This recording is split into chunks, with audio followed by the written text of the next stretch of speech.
Hello दोस्तों, अगर आपको कहा जाए कि क्या आप नर्क का दरवाजा देखना चाहोगे, तो आप सबको गुस्सा आएगा कि ये मैं कैसी बातें कर रही हूँ। लेकिन दुनिया में सच में नर्क का दरवाजा है। जी हाँ, बिल्कुल ठीक सुना आपने।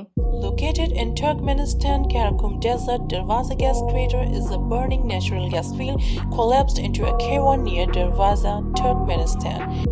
दरवाजा गैस क्रेटर, जिसे डोर टू हेल या फिर गेट्स ऑफ हेल भी कहा जाता है, एक जलती हुई नेचुरल गैस फील्ड है जो कि काफी साल पहले धंस गई थी और यहाँ एक बड़ा सा गड्ढा बन गया था। इसकी डायमीटर 69 मीटर और गहराई 30 मीटर है और ये गैस फील्ड कुछ दिन से नहीं, कुछ महीनों से नहीं, बल्कि 40-50 सालों से कंटिन्यू जल रही है। ये टर्कमेनिस्तान के एक गांव जिसका नाम दरवाजा या फिर दरवाजे भी जिसको बोलते हैं, उसके पास काराकुम डेजर्ट के बीचों बीच स्थित है। इसे टर्कमेनिस्तान की मीडिया ने गर्गुम येल्कमी नाम भी दिया है, जिसका मतलब है shining of the Karakum, Karakum की चमक। ये अशगाबाद, जो कि टर्कमेनिस्तान की कैपिटल है, उससे 260 किलोमीटर की दूरी पे है। जो गैस रिजर्व यहाँ पाई जाती है वो दुनिया की सबसे बड़ी गैस रिजर्व्स में से एक है। इसको डोर टू हेल का नाम यहाँ के लोगों ने दिया है। अब गड्ढे में ये आग कैसे लगी, इसका एक्चुअल रीजन किसी को नहीं पता, लेकिन कहा जाता है 1971 में सोवियत जियोलॉजिस्ट यहाँ तेल की तलाश में आए थे।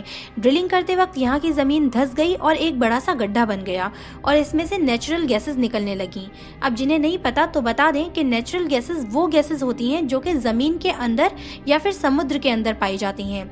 ये मेन सोर्स है और नेचुरल फ्यूल है जिसे हम लाइट, हीट और कुकिंग के लिए यूज करते हैं। वैसे तो ये नॉन पॉइजनस होती हैं, लेकिन अगर ज्यादा मात्रा में फैल जाएं तो ये डेंजरस हो सकती हैं। इसमें मेनली मीथेन गैस होती है और उसी के साथ साथ स्मॉल अमाउंट में इथेन, प्रोपेन, ब्यूटेन और पेंटेन भी होती है। इन्हीं गैसेस को हवा में फैलने से बचाने के लिए जियोलॉजिस्ट ने इसमें आग लगा दी थी। उनको लगा था ये कुछ हफ्तों में जल के बुझ जाएगी, लेकिन ये तब से आज तक कंटिन्यू जल रही है और कुछ अंदाजा नहीं है कब तक जलती रहेगी।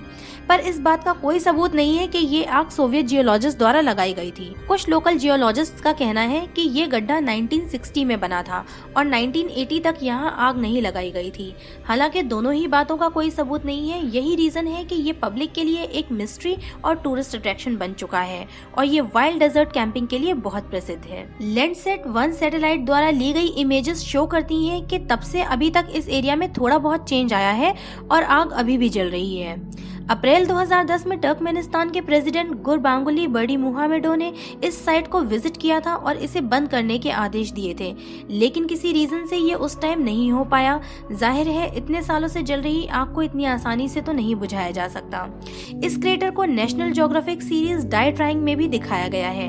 16 जुलाई 2014 में डाई ट्राइंग के एक एपिसोड क्रेटर ऑफ फायर में एक्सप्लोरर जॉर्ज कोरोनेस पहले इंसान थे जो इस क्रेटर में गए और वहां से एक्सट्रीमोफाइल माइक्रो ऑर्गेनिज्म के सैंपल इकट्ठा किए। एक्सट्रीमोफाइल माइक्रो ऑर्गेनिज्म वो होते हैं जो कि एक्सट्रीम एनवायरनमेंट कंडीशन जैसे कि हाई टेम्परेचर, सैलिनिटी और रेडिएशन में भी जिंदा रह सकते हैं। कोरोनिस का यहाँ से आने के बाद कहना था कि अर्थ पे कुछ जगहें ऐसी हैं जहाँ जाके लगता है कि एलियन की दुनिया में आ गए हैं और ये उन जगहों में से एक है। I was in a spot where no human had ever been. It was like stepping onto an alien planet. More people have been on the moon. It was exciting, adventurous, dangerous, a world first and a contribution to science. The expedition had everything I love. यहाँ हजारों छोटी छोटी आग की लपटें हैं जो एक साथ एक जेट इंजन के जैसे आवाज करती हैं। एक British online newspaper the independent के अकॉर्डिंग क्रेटर का तापमान 1000 डिग्री सेल्सियस तक पहुंच जाता है।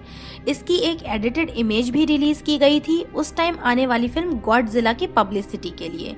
2018 में अमोल हजर ऑटोमोबाइल रैली, जो कि एक यूनिक स्पोर्ट इवेंट हुआ था टर्कमेनिस्तान में, उसके पार्टिसिपेंट्स यहाँ रात भर रुके थे। ये एक ओवरनाइट स्पॉट था उनके लिए।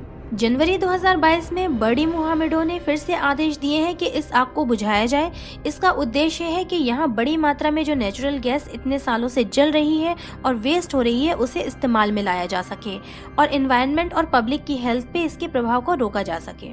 अब आप जान ही गए हैं कि नर्क का दरवाज़ा क्या है, तो अब मुझे कमेंट में ज़रूर बताएं कि क्या अब आप ये नर्क का दरवाज़ा देखना चाहोगे।